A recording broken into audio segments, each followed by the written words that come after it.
In a series of stunning economic moves that have sent shockwaves reverberating far beyond its borders, Canada has unveiled a secret plan that could dramatically reshape its relationship with its longtime ally and trade partner, the United States. The unfolding events come just 3 months after the U.S. election and in the wake of provocative statements from former President Trump, who famously suggested that Canada should become the 51st state of the United States. This seemingly offhand remark has ignited a firestorm of national sentiment in Canada, fueling a desire among over 90% of its citizens to separate their trade ties from those of the United States. In response, Canada has embarked on a comprehensive strategy to unplug its economy from the U.S. foundation, and in doing so, it is setting the stage for what can only be described as a full-scale economic counterattack. The Canadian government, together with regional authorities, acted with remarkable speed as Washington moved to impose tariffs.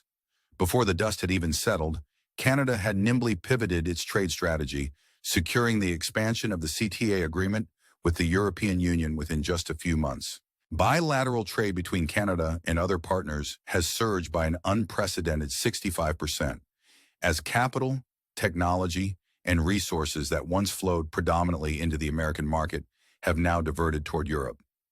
Canadian trade delegations have been a common sight in Southeast Asia, with frequent visits to nations as diverse as Indonesia, Ecuador, Singapore, Australia, and Brunei. The overarching objective is ambitious yet clear: to increase non-U.S. exports by 50% by 2025. This transformation marks a bold attempt to dismantle every chain of dependence that has long bound the Canadian economy to the United States. At a subnational level, the determination to sever these trade ties has been equally forceful. Provincial administrations have mobilized campaigns explicitly aimed at eliminating American imports. British Columbia, positioning itself as the leader of this economic exodus, has taken drastic measures by banning U.S. agricultural products such as milk, chicken, and wine. At the same time, strict inspections of U.S. trucks at border crossings have been intensified, leading to significant cross-border supply chain disruptions. Quebec has not lagged behind, as evidenced by its equally forceful campaign, known as the Fabric au Québec Initiative, which saw the freezing of all infrastructure contracts with U.S. contractors and a government-sponsored mandate encouraging citizens to use only local products. Provinces like Manitoba and Nova Scotia have gone a step further, mandating that hospitals, schools, and government agencies completely remove U.S. goods from their public procurement lists. As major brands like Starbucks, McDonald's, and Apple gradually disappear from public systems, it is becoming increasingly evident that what we are witnessing is not merely political posturing, but a comprehensive economic transformation. The stakes could not be higher. An emergency general election was called on April 28, 2025, an event marked not only by its swiftness, making it one of the fastest elections in modern Canadian history, but also by its existential implications. In the electoral fray, the newly appointed Prime Minister Mark Carney took center stage with promises of sweeping domestic reforms. In his address, he declared, "We eliminated the tax on carbon for consumers, for small businesses, and for farmers to end the division that it was creating amongst Canadians, because we are stronger together." He further pledged to reverse the increase in capital gains tax, thus encouraging builders to take risks and infuse dynamism into the national economy. Party positions have since been thoroughly redefined. While Mark Carney, representing the Liberal Party, emphatically ruled out any notion of Canada ever being part of America in any form, Pierre Poilievre, leader of the Conservative Party, who is often compared to Trump himself, described the annexation proposal as both absurd and offensive. Meanwhile, Jagmeet Singh of the New Democratic Party not only called for banning Trump from attending the G7 summit in Alberta, but also proposed halting exports of strategic minerals that would threaten U.S. tech and defense sectors. What began as a series of bureaucratic maneuvers has rapidly escalated into a potent expression of national pride. Across festivals and sports events, it became common to witness the U.S. national anthem being booed, while the American flag faced widespread rejection. It is as if the nation, united in purpose, declared that the old paradigm is over. Canada is sending a clear signal that it no longer accepts a secondary, dependent role in its international relations. In a move equal parts symbolic and strategic, Canadian tourists have turned their back on the United States. Once the bedrock of American tourism, with millions of Canadian travelers flocking from Florida to New York and spending billions of dollars on travel services, this year's numbers have undergone a dramatic reversal.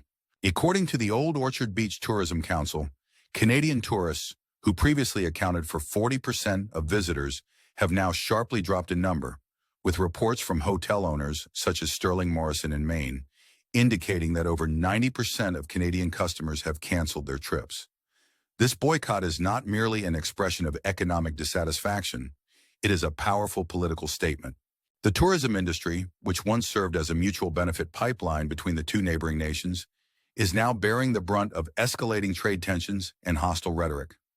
Canadian tourists have long been a reliable source of revenue, not only for resorts but also for shops, restaurants, and attractions. With an annual contribution of approximately $1.2 billion to the local economy, their absence signals not only lost revenue, but also the potential closure of businesses that depend almost entirely on this seasonally variable income. The ripple effects extend far beyond tourism. Transportation, lodging, retail, and even supply chain operations have been disrupted, causing widespread concern in regions once buoyed by a steady flow of Canadian dollars. Maintaining the delicate balance of a connected economy now appears to be an increasingly tenuous endeavor, as tourism has evolved from a mere leisure activity into a poignant instrument of political protest. For those watching this evolving drama unfold, it is important to note that these changes represent a seismic shift in international relations. The boycott and the corresponding shifts in trade preferences have highlighted how tourism can function as a lever of soft power, an economical form of resistance that undermines established ties and repositions national priorities. It is not solely about the loss of revenue, it is about reclaiming national dignity and asserting independence.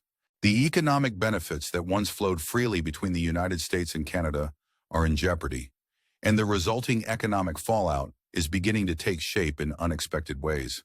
For instance, regions heavily reliant on Canadian tourism, such as Florida, Arizona, New York, and Nevada, are already seeing a dip in property values as Canadian investors retreat, leaving behind a trail of economic uncertainty. In some quarters, it is even humorously remarked that if only 10% of Canadian tourists reduce their spending, over 100,000 American jobs could be at risk. A stark reminder that these aren't just quirky statistics, but the raw figures of a realigning global economic order. In the midst of all these seismic shifts, it is worth pausing to reflect on how intertwined our economic destinies once were, and how profoundly they are now diverging. The United States and Canada, long considered economic soulmates with annual bilateral trade exceeding $700 billion, and Canada accounting for over 15% of total U.S. exports, are now experiencing a deep fissure in their financial relationship. It is not simply a matter of a temporary rift caused by political spats or tariff wars. The transformation heralds a deliberate and concerted strategy by Canada to disengage from the U.S.-dominated framework. As individual investors began to quietly withdraw their funds from the U.S. market, a domino effect ensued. Small businesses across Canada pivoted to sourcing products from Europe and Asia. Retail giants switched their supply chains to reduce American dependency, and even local governments reevaluated their procurement strategies by prioritizing domestic or non-U.S. vendors. The scale of change is such that some Canadian companies have outright declared their intention never to return to the U.S. market, signaling the onset of a full-blown economic realignment. This realignment is not without its dramatic irony. Just as the United States has long boasted the strength of its economic hegemony, it now finds itself vulnerable to the consequences of a strategy that addresses American grievances with cold, hard commercial recalibrations. For those who relish irony, consider this. While the U.S. once prided itself on its unyielding leadership in global trade, it now faces a situation where basic trade policies are being weaponized against it, an outcome that might well be described as poetic justice if one were inclined to use humor in the midst of economic turmoil. And speaking of humor, here's one for you. It seems the U.S. might soon learn that when it comes to international trade, you can lead a horse to water, but you can't make it spend billions in Canadian dollars. Such wry observations underscore the shifting power dynamics at play, as nations increasingly treat trade as both an economic and political tool. Beyond the immediate economic repercussions, the implications of Canada's strategic pivot reach far deeper into the realm of international alliances and supranational relationships. Perhaps most striking is Canada's renewed focus on enhancing its ties with the European Union. With the finalization of the CTA agreement, nearly all tariffs with European countries have been eliminated, setting the stage for a broader and more ambitious alignment with other major global players. The Comprehensive and Progressive Agreement for Trans-Pacific Partnership further cements Canada's commitment to diversifying its trade portfolio by linking up with Japan, Australia, Vietnam, and other fast-growing economies. Rumors are even swirling that Canada is exploring the radical idea of seeking membership in the European Union. According to a survey by Abacus Data, 44% of Canadians support the notion of joining the 27-member bloc, a prospect that would not only redefine the borders of North American trade, but also send shockwaves through the established order of international alliances. The prospect of Canada aligning more closely with Europe rather than the United States is both fascinating and disconcerting for many observers. Experts point out that Canada already satisfies two of the three Copenhagen criteria for EU membership: a functioning democracy and a thriving market economy. However, the road ahead is fraught with challenges, as full EU membership would require Canada to overhaul many of its legal and regulatory frameworks, adjust its agricultural standards, transition from the Canadian dollar to the euro, and even consider reining in certain powers of its Supreme Court. If full membership proves politically or legally unfeasible, Canada still has alternative models to consider. The Norway and Switzerland models, which allow for varying degrees of integration with the EU without full membership, might serve as useful blueprints. Regardless of which path it takes, Canada appears determined to elevate its relationship with Europe to an unprecedented level. The repercussions of these trade realignments extend well beyond economic statistics, affecting national identities and shifting the geopolitical landscape. The emergence of a strong, assertive Canadian stance is underscored by a growing sense of resentment among Canadians who have long felt taken for granted by their larger neighbor to the south. In recent years, provocative remarks by figures such as former President Trump, which included raising aluminum and steel tariffs from Canada to 50%, imposing a 25% tax on electricity from Ontario, and the infamous suggestion that Canada should join the U.S., served as catalysts for the current economic schism. One commentator wryly noted, "Canada didn't respond to words with words. It responded with a strategic masterclass," a sentiment that encapsulates the deliberate shift from diplomatic argument to economic action. This deep-seated sense of betrayal has manifested not only in cold economic decisions, but also in overt cultural and political protests. At countless public gatherings, whether at sports events or community festivals, the U.S. flag has often been met with disapproving glances and even outright boos, a symbolic reflection of a nation refusing to tolerate policies that undermine its dignity. These acts of defiance are emblematic of a broader movement that values national sovereignty and self-respect over the convenience of old trade relationships. The transformation has been so profound that some analysts now view Canadian tourism boycotts and stringent import bans as integral components of a new form of soft power, one that leverages economic influence to enforce political values and preserve cultural identity. In parallel with its economic separation from the United States, Canada is also recalibrating its defense and strategic alliances. Recent reports suggest that Canada is quietly forming a new economic and defense alliance with Europe, with Foreign Minister Melanie Joly confirming that final talks are underway to purchase European military equipment, including Sweden's Saab Gripen jets. This move is intended to reduce Canada's long-held dependency on U.S. defense supplies amid escalating trade policy uncertainties. It is a tangible signal of Canada's commitment to a diversified, independent foreign policy that prioritizes national security and strategic autonomy above all else. Meanwhile, the European Union itself has not been idle in this process. EU Commission President Ursula von der Leyen has warned that if the European Union is targeted by unfair trade practices, it will respond strongly. With retaliatory tariffs potentially aimed at products from pro-Washington U.S. states, the EU is positioning itself to safeguard the principles of free and fair trade, with eyes firmly set on supporting allies like Canada, Japan, and South Korea in counterbalancing U.S. policies.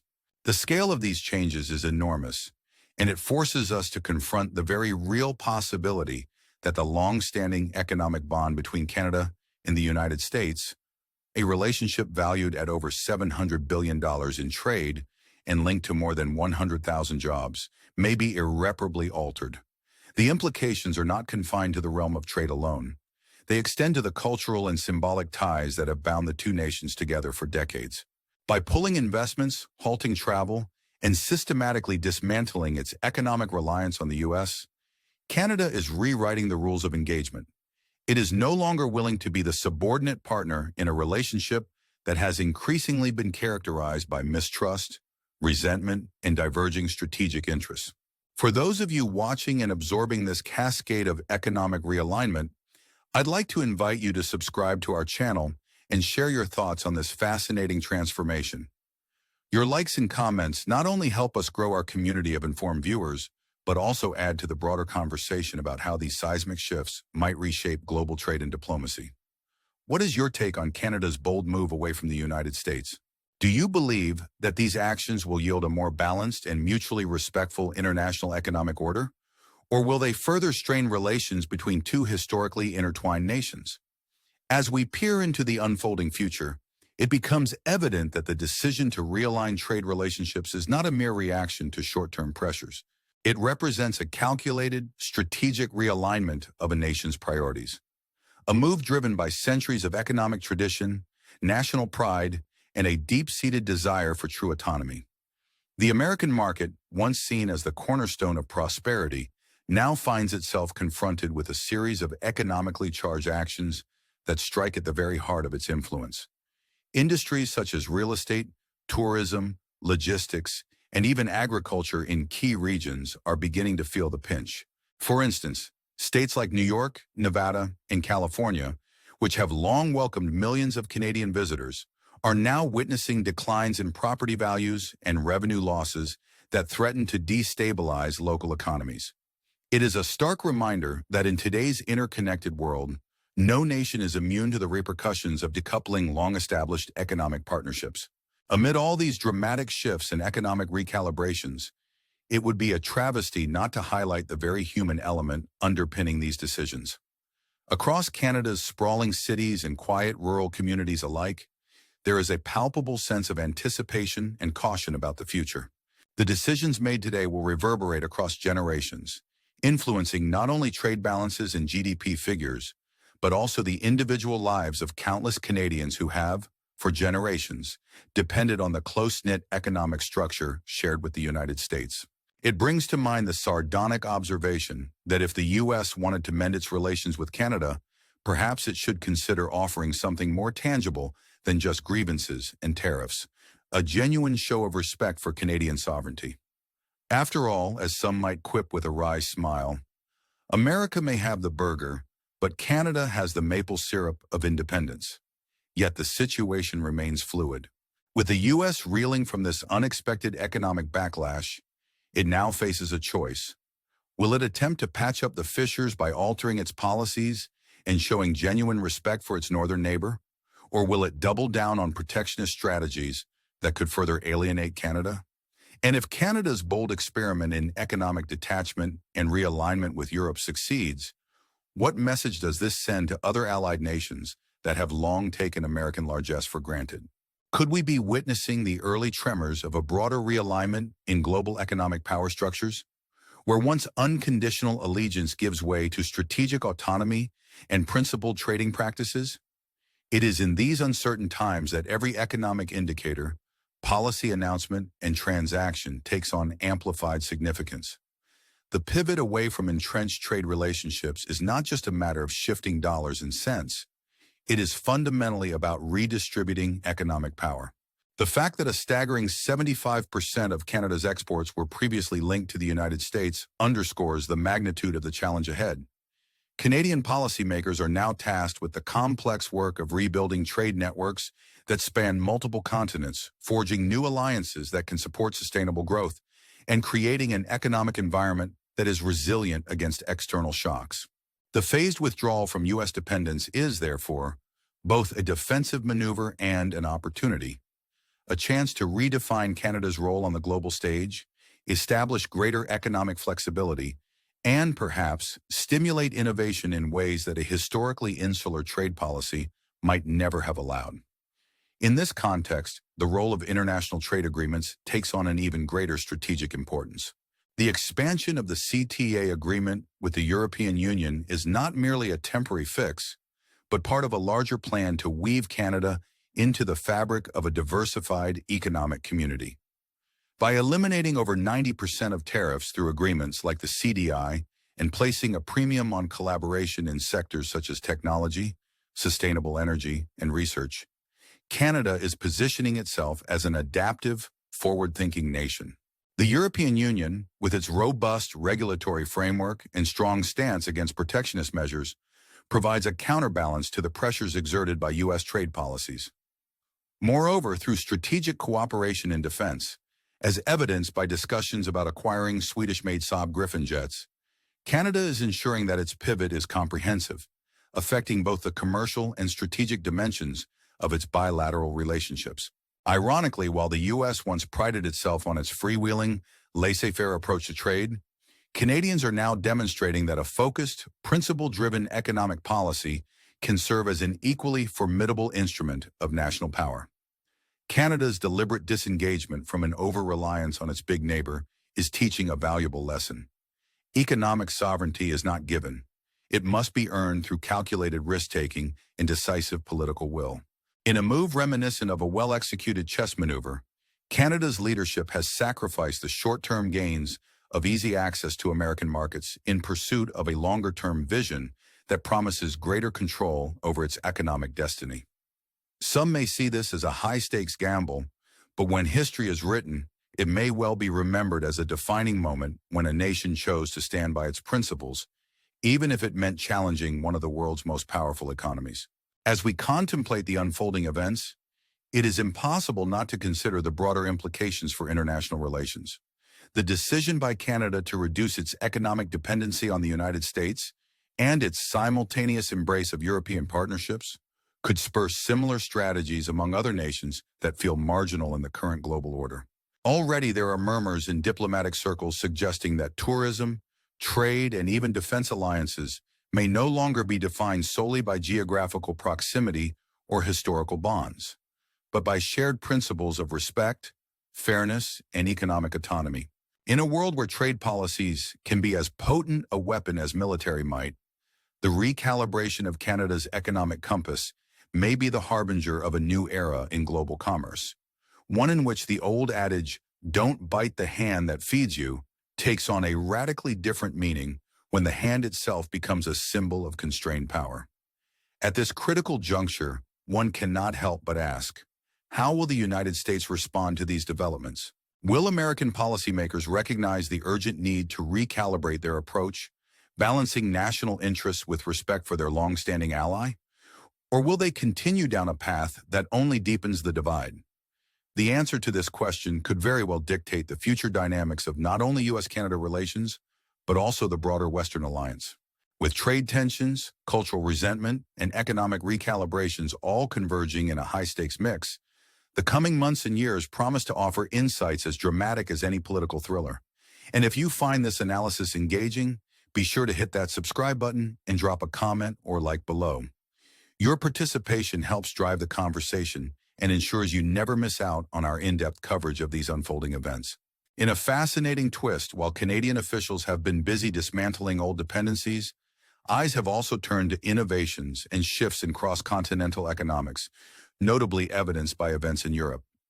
In 2024, Tesla suffered a dramatic 14% loss in market share in Norway, one of the world's most advanced electric vehicle markets, underscoring the risks inherent in transnational economic conflicts. At the same time, the European Union signaled a firm stance against the new U.S. tax policies, and Canada, not to be outdone, surprised many by initiating efforts to source military equipment from Europe rather than relying on traditional American suppliers. In an interconnected world, these moves illustrate that economic and tactical alliances are increasingly determined by shared values and practical necessities rather than mere historical partnerships. Further complicating the narrative is the reality that America's largest trading partner, Canada, now wields significant economic leverage. With over $700 billion in annual bilateral trade and millions of jobs on the line in key sectors, from tourism to real estate, the stakes are high. The downturn in tourism has led to a cascade of local economic impacts, from plummeting property values in regions like Florida and Arizona to operational disruptions in hospitality sectors that once depended on the steady flow of Canadian visitors. According to travel research, even a modest 10% reduction in Canadian tourist spending could put more than 100,000 American jobs at risk. A sobering statistic that encapsulates the magnitude of the economic realignment underway. As the United States grapples with these developments, Canadian policymakers and business leaders are rapidly restructuring their domestic and international strategies. The shift away from a long-established dependency on the American market is not a spur-of-the-moment reaction. Rather, it reflects a deep-rooted change in national priorities spearheaded by the collective will of a populace that has grown increasingly disillusioned by what it perceives as an unbalanced, paternalistic relationship. With trade delegations now established in Southeast Asia, Europe, and beyond, Canada's renewed focus on diversifying its economic partnerships is poised to redefine the framework of international trade in the years to come. It's hard not to appreciate the sheer audacity of a nation that once relied heavily on its neighbor's largesse and now is daringly remaking its destiny. And for those who like to think of this unfolding saga with a pinch of humor, one could say that while the U.S. might have expected Canada to simply say, "Thanks, but no thanks," at the dinner table, Canada has instead opted to remodel the entire restaurant and perhaps change the menu entirely. As we watch this dramatic recalibration of economic fortunes, it's clear that the stakes are not merely monetary, but are intertwined with every aspect of national identity, sovereignty, and pride.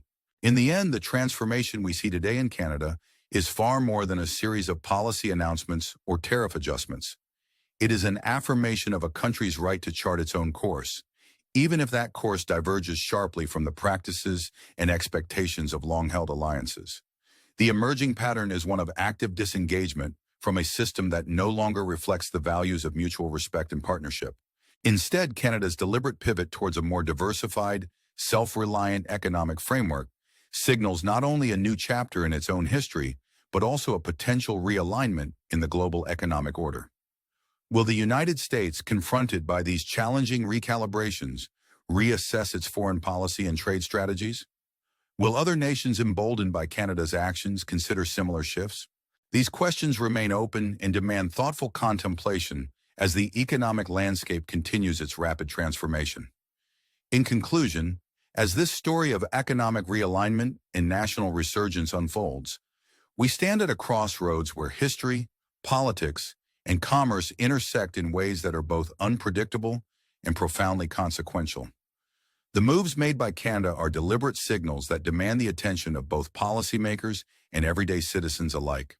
They serve as an urgent reminder that in a globalized world, national pride and economic strategy are inexorably linked, and that the paths we choose today will shape the power dynamics of tomorrow. So what do you think about this bold strategy of economic independence? Is Canada on the right track towards forging a future free of overwhelming dependency? Or is there still room for reconsideration on the part of its traditional ally, the United States? Your insights and opinions matter greatly in this dialogue. Please share them in the comments below. Stay tuned as we continue to monitor this rapidly evolving story. With every new trade agreement, every policy shift, and every economic statistic, a new chapter in the saga of U.S.-Canada relations is being written. At a time when global alliances are being redrawn and long-held economic bonds are tested, the world awaits the next move in this high-stakes game of power, pride, and prosperity. As we bring you the latest updates and analyses, remember to subscribe and hit the like button to ensure you don't miss any of our future deep dives into stories that could very well define international relations in the years ahead. In the coming months, the impact of Canada's bold pivot will be felt not only in the corridors of commerce and trade, but also in the everyday lives of millions.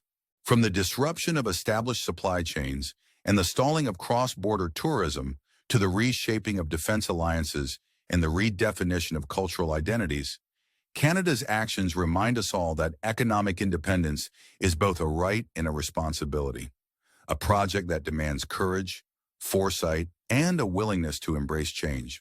While the United States grapples with the hard truths of lost revenues and strained relations, Canada is poised to chart its own path, one that promises a future of diversification, strategic resilience, and a reassertion of national dignity. As this narrative continues to develop, keep your eyes peeled for our next update. There is much more to uncover about the interplay between trade policies, global alliances, and the enduring quest for national self-determination.